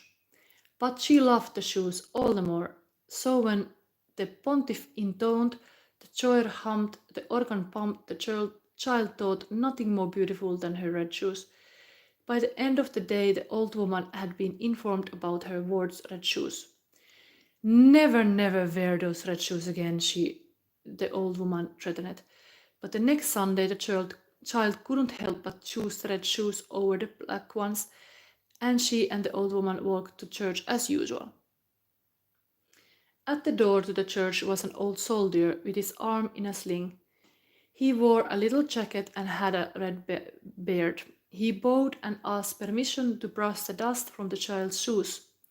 The child put out her foot and he tapped the soles of her shoes with a little wicka-jig-jig song that made the soles of her feet itch. Remember to stay for the dance, he smiled and winked at her.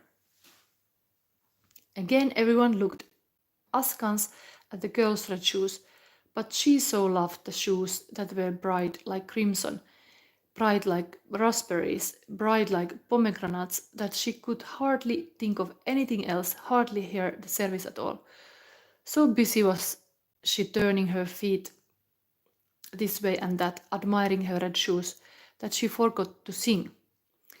As she and the old woman left the church, the injured soldier called out, "What beautiful dancing shoes!" His words made the girl take a few little twirl right there and then. But once her feet had begun to move, they would not stop, and she danced through the flower beds and around the corner of the church until it seemed as though she had lost complete control of herself. She did a gavotte and then a chardas and then waltzed by herself through the fields across the way. The old woman's coachman jumped up from his bench and ran after the girl, picked her up and carried her back to the carriage. But the girl's feet in the red shoes were still dancing in the air as though they were still on the ground. The old woman and the coachman tugged and pulled, trying to pry the red shoes off. It was such a sight, all hats askew and kicking legs. But at last the child's feet were calmed. Back home, the old woman slammed the red shoes down high on a shelf and warned the little girl never to touch them again. But the girl could not help looking up at them and longing for them. To her they were still the most beautiful thing on the face of the earth. Not long after, as fate would have it, the old woman became bedridden, and as soon as her doctors left, the girl crept into the room where the red shoes were kept. She glanced up at them high on the shelf. Her glance became a gaze, and her gaze became a powerful desire, so much so that the girl took the shoes from the shelf and fastened them on, feeling it would do no harm. But as soon as they touched her heels and toes, she was overcome by the urge to dance. And so out the door she danced, and then down the steps, first in a gavotte, then a chardas, and then in big daring waltz, turning a rapid succession. The girl was in her glory and did not realize she was in trouble until she wanted to dance to the left and the shoes insist on dancing to the right. When she wanted to dance round, the shoes insisted on dancing straight ahead. And as the shoes danced the girl rather than the other way around, they danced her right down the road through the muddy fields and out into the dark and gloomy forest. There again, a tree was the old soldier with the red beard, his arms in a sling and dressed in his little jacket. "Oh my," he said, "what beautiful dancing shoes." Terrified, she tried to pull the shoes off, but as much as she tugged, the shoes stayed fast. She hopped on one foot and then to another, trying to take off the shoes, but her one foot on the ground kept dancing even so, and her other foot in her hand did its part of the dance also. And so dance and dance and dance she did, over highest hills and through the valleys, and in the rain and in the snow and in the sunlight she danced. She danced in the darkest night and through sunrise, and she was still dancing in twilight as well. But it was not good dancing, it was terrible dancing, and there was no rest for her. She danced into the churchyard, and there a spirit of dread would not allow her to enter. The spirit pronounced these words over her. You shall dance in your red shoes until you become like a ghost, till your skin hangs from your bones, till there is nothing left of you but entrails dancing. You shall dance door to door through all the villages, and you shall strike each door 3 times, and when people peer out, they will see you and fear your fate for themselves. Dance, red shoes, you shall dance.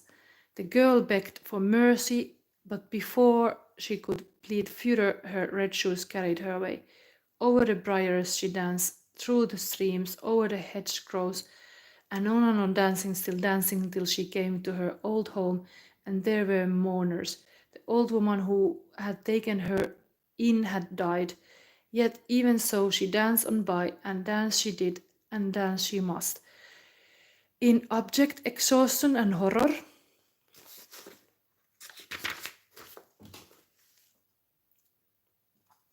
she danced into the forest where lived the town's executioner, and the axe on his wall began to tremble as soon as it sensed her coming near.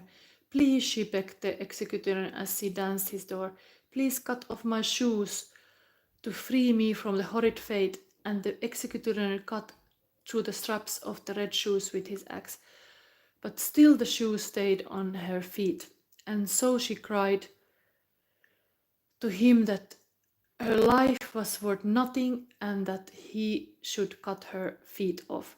So he cut off her feet, and the red shoes with the feet kept dancing through the forest and over the hills and out of sight.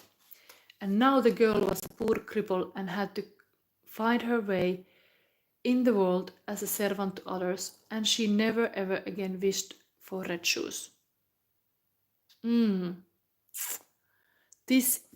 I picked this devil story because it is kind of scary that you are losing the control. You are like having whatever kind of like a desires that run your life. It could be an addiction also to something. And yeah, interesting is here this kind of show going on also. Even though it's the strength of teamwork to have people around you. It's not that you are only alone. Keeping a one-man or woman show, like me here now. But anyway, let's see. Next thing we're gonna see, there's so many cards. Let's have a little light on the table. This was your fairy tale of the devil. Have you have this kind of thing that runs your life, that you're out of control kind of? I am creation. So that's the positive thing about here. That you are kind of like a creation. So what you do, it's you. It's like part of you, like this kind of wisdom. Could be also I'm creator, but I'm creation.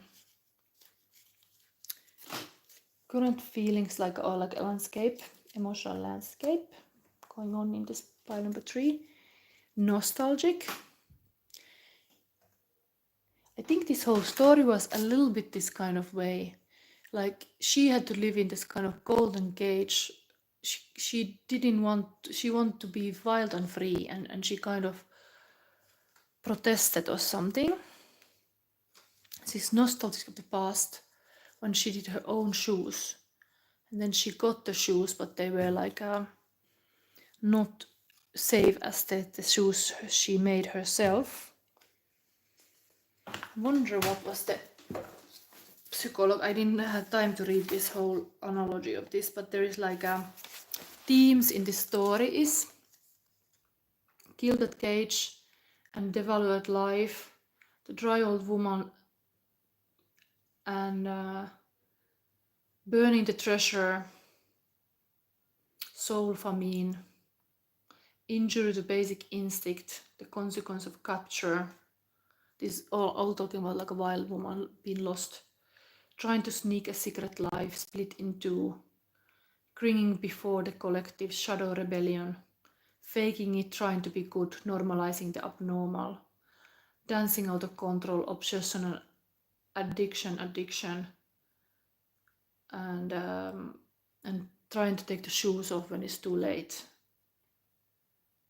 Returning to the life made by hand, healing injured instincts. So it's like the person is crippled in the end, but it's still healing already there. These are all, like, you could read this book. This is very wise stories about like how to find back the wild aspects in yourself. We often lose in this fake world. Anyway, let's see. Nostalgic was one emotional landscape. Fresh air. Okay, this dancing was always happening in outdoors. Empathic. And freedom. Okay, these are all themes in the story too. This girl really wanted to be free, to be herself, but then it was kind of like this vanity was getting involved of these shoes, like very like a soul focus on the kind of material world. Like the first shoes she had, she made herself, but this she bought. It's kind of like this wisdom, like a money can't buy love, something like this. Let's see the couple energy first. So we have this inner child healing because we have today the fairy tales. So I thought like we will have that. What is the feminine looking in this relationship?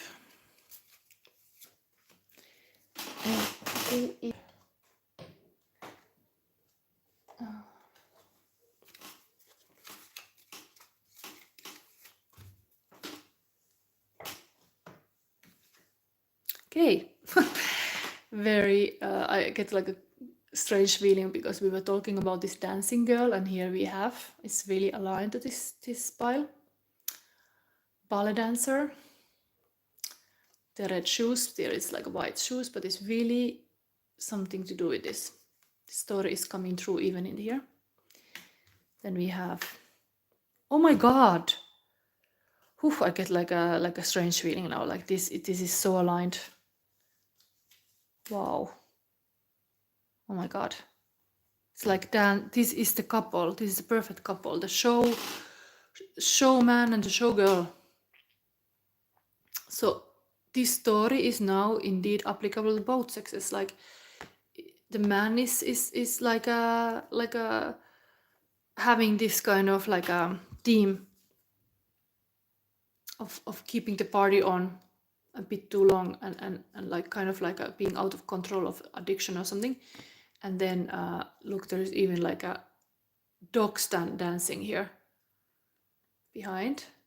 And here, what is it? Here is like a little like dolls. But interesting, they are meant for each other. There's a match made in heaven. Wow. Showman and showgirl, this is the dynamic. Here is also kind of like having a party. This is very important to understand, like having fun, really fun in what you're doing is key to your success. You have to enjoy life. It doesn't have to be about buying new clothes or like dressing well, like this material thing. It doesn't have to be like that. That's the moral of the story. It's too much focus on the vanity and the looks and stuff. But freedom to be yourself, to dance your dance, that can be positive. It's kind of self-made people.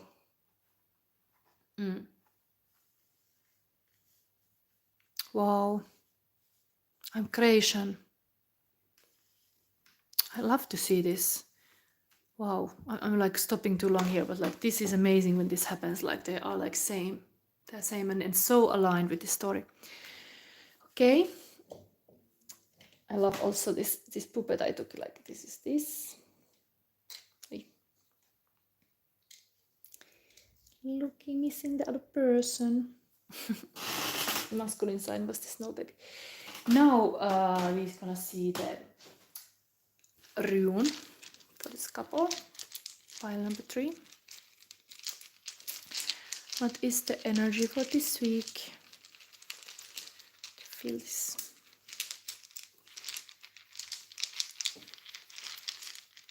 Okay, here. Courage. Yeah, if you do anything creative, you have to be courageous. In life, it is important to have courage. Be brave. Then we have the current feelings of your person. Let's put this here. What is coming here also? Something is coming out soulful, okay? Soulful relationship. So, current feelings of your person. I have to really mix this well.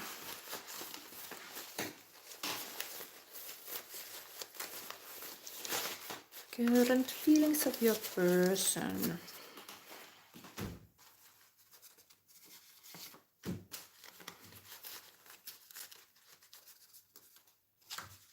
Okay, all this came once.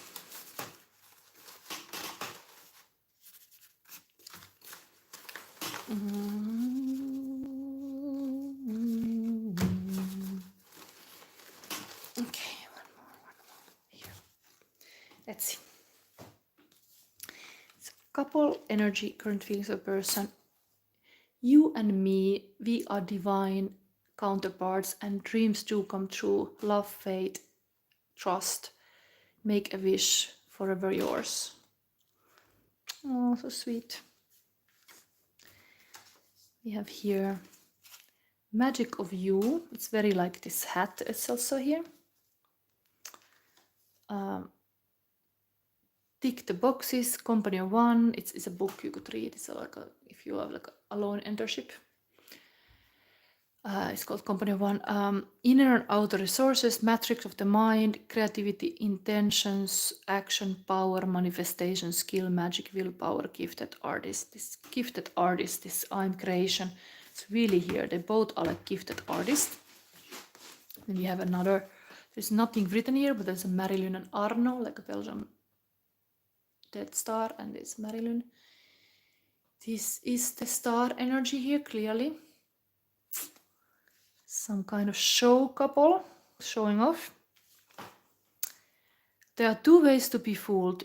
One is to believe what isn't true. The other is to refuse to accept what is true. Søren Kierkegaard. Little warning about that. Again, we have a little Madonna Vogue. It's also very poser. Vogue by Madonna. All you need is your own imagination. So use it. That's what it's for. Go inside for your finest inspiration. Your dreams will open the door. You are superstar. Yes, that's what you are. You know it. Very aligned. It's almost like there is this whole story of this devil story that the community is like very moralistic about, like even this girl is enjoying the dancing. She is not allowed to like enjoy it somehow.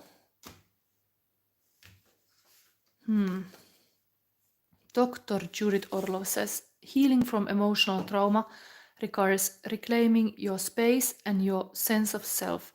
It's about stepping back into your power, which can be a big deal. Yes, this is totally stepping into your power. If you want to be the star, you have to step in your power, and that can feel uncomfortable. That people are looking at you, they are judging you, they are talking about you. There is all this sacral chakra energy. I didn't even talk about this. Is this kind of people can fall to be people pleaser. They are just like wanting to fit in. And if you are a star, you don't supposed to fit in. You are a star. You are shining. You are meant to glow. You are meant to have your glow up. And then this is like emperor and empress in throne, enjoying their kingdom, able to keep it like going, keeping the show going. And they would fall from grace to be martyr and people pleaser and so on. And this is a martyr story here indeed. So it's a little warning that can happen. If you are like too much listening what people say, do your thing. Do honestly your thing. You have a calling. Don't let other people like a stop your calling. That's here. Freedom. You can be empathic. I think sacral chakra people really empathy it can be high, but don't fall to be people pleaser. No. We have an angel message. I forgot to take it. Pile number 3. You are on the right path. Keep doing what you're doing because it's working. It's a confirmation that this is the way to go. Even it's like courage. It can be risky some things, but keep on doing. Now we see the tarot cards. So what's happening in this very same energy? Show people. This is here. I'm already 2 hours busy. Okay, one more card in the middle. Okay, thank you. We have here 8 of Pentacles. Okay, a lot of work. Knight of Pentacles. This kind of knight in the forest. This is very steady knight. And we have here Death. Okay. So on the man side, everything is like transforming to something else. Like there's really this death energy. There is something about this death is actual. The story, even the grandma or the old woman died. Maybe it's very moment to see around you if there are like for real some old people who need your help, and then you can kind of like focus less on your own whatever show you have going on and look around who needs your help. But that card of course is extremely like a change. This is the times now, like I took on purpose this kind of devil stories to start fresh, this kind of Pluto in Capricorn. Pluto is now in Aquarius. It has been in Capricorn for a long time, since 2008, and now it is in Aquarius for next 20 years. So I wanted to have this kind of transformation moment to talk about still the devil, to leave it behind. But this is like now this kind of butterfly moment for this man. Maybe it's even like what is this one movie, Born to be Star? There is something about that something is shifting here, the way the person is doing things. But the person, this is landing in the same corner, you're on the right part, so it's time to change something. In the middle we have anyway the most steadiest knight. This is someone who is really looking to the last card, and really like this would be really wise person in the forest to look omens. But I'm gonna read all of this. These are fantastic creature stories. It's very long reading, but female has this very working energy, work hard. It looks like a shaman here. It's also kind of show with the shaman show, like me reading this tarot cards, kind of shamanistic stuff. But let me see, where is this booklet? These are all little stories too. Let's start with this Death card, because I thought this is the strongest card on the table. The address is immediately. What is this story?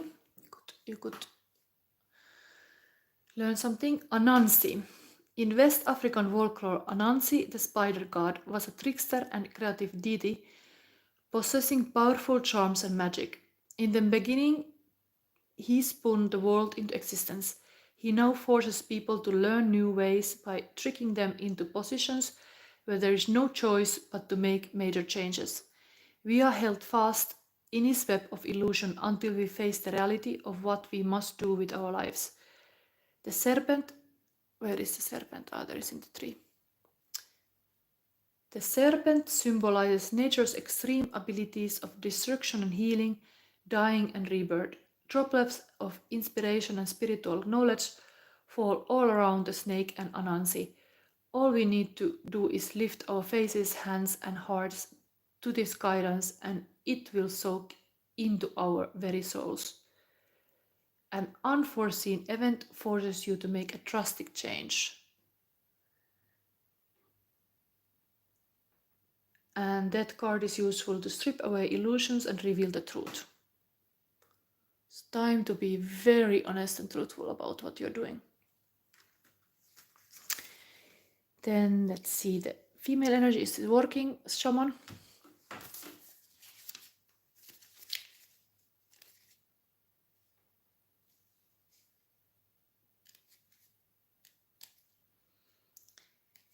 Oh, I'm getting so tired, but I have to really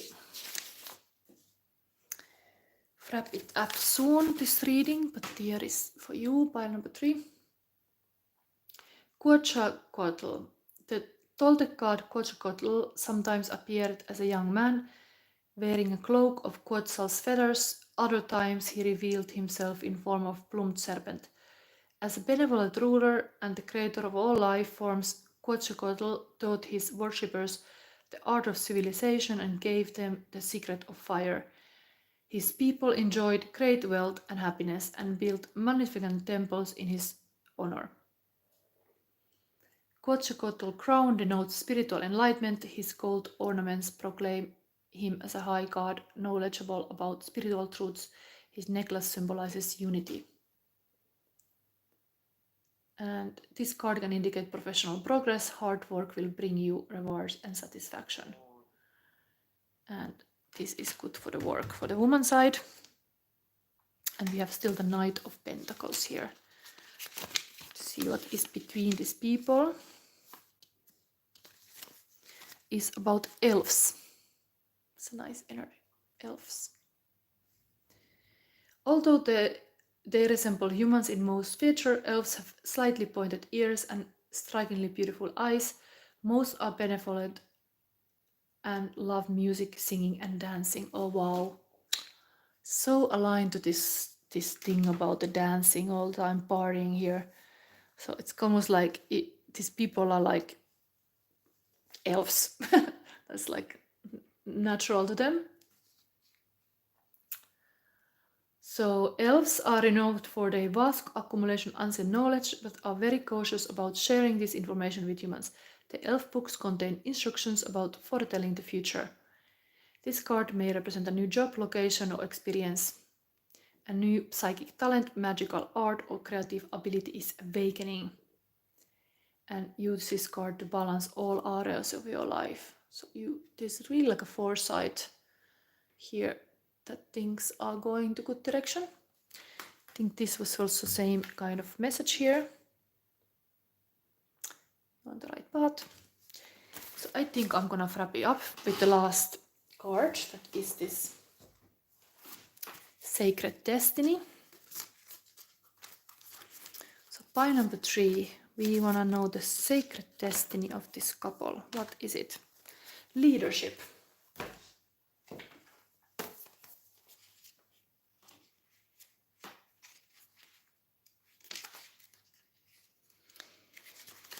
North Star.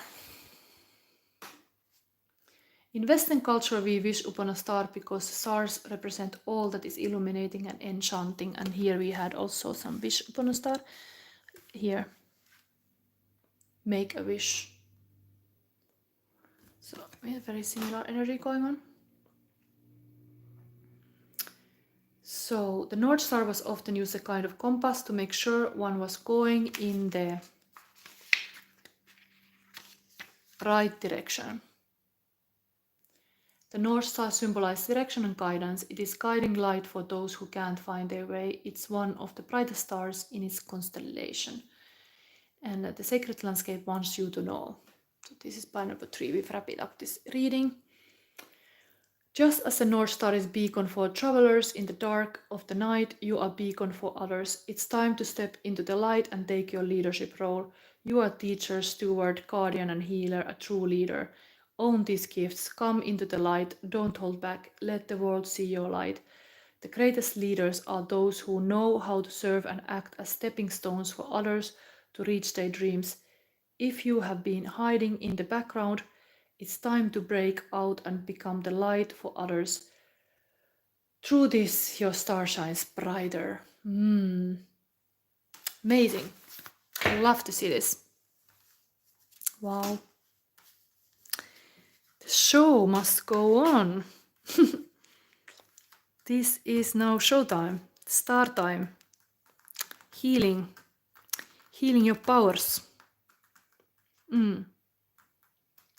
Don't let anybody stop you, but this very tough, of course, that you might get all kind of feedbacks. You have to be ready. If you shine, you will be noticed. But it can be positive. It's part of your like a being energy, that you are this creative person in this world, and it can be very positive to everybody that you use your gifts. I think I gave you everything. So now I don't see any questions here. This was such a long reading, and I have even a headache now because it was too long for me. But this was a lot. And happy birthday still to all Sagittarius. This is a Sagittarius season starting, and all happiness to everybody. And now hopefully you learn some lessons about devil too, to focus on the good stuff. Okay, thank you for watching this. If you liked, give me a like, share, subscribe if you already didn't, and see you next Sunday. Bye.